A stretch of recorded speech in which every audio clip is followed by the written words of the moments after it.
தேவனால் தெரிந்து கொள்ளப்பட்டவள் என்பதிலே நீங்கள் உறுதியா இருந்தால் ஒருவரும் உங்களை குற்றப்படுத்த முடியாது. And if you are having concrete evidence that God has selected you and chosen you, nobody can lay or claim upon you. குற்றம் சொல்லுகிறவர்கள் சொல்லிக்கொண்டே இருக்கட்டும். Let the accuser be going on upon you.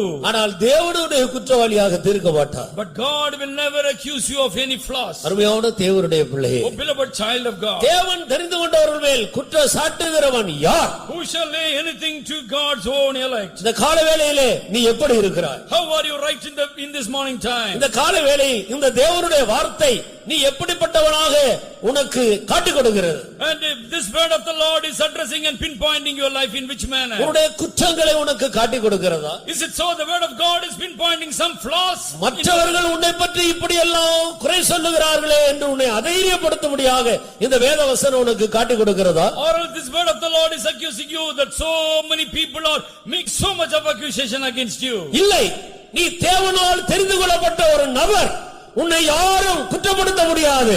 தேவன் உன்னை எழுப்புகிறார், நீ எழும்பு என்று உனக்கு சொல்லுகிறதா? Or the word of the Lord is saying you are God's own elect, God's own chosen, nobody can make any accusation against you. இந்த வேத வசனத்தை நீங்கள் எப்படி காண்கிறீர்கள்? How are you looking into this divine word of God? இந்த தேவனுடைய வார்த்தை உங்களை எப்படி சந்திக்கிறதாக நீங்கள் உணர்கிறீர்கள்? How are you sensing and realizing the word of the Lord is meeting you? நீ தேவனால் தெரிந்து கொள்ளப்பட்டவர். You are chosen of God. இதுவரையும் யார் உன்னை எவ்வளவு குற்றம் சாட்டி இருந்தாலும் நீ தேவனால் தெரிந்து கொள்ளப்பட்ட ஒரு நபர்.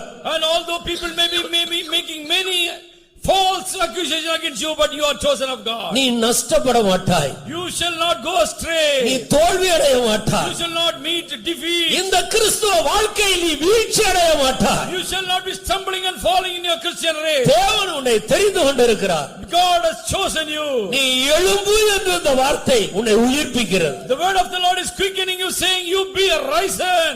தேவன் தெரிந்து கொண்டவர்கள் மேல் குற்றம் சாட்டுகிறவன் யார்? And who shall lay anything to the charge of God's elect?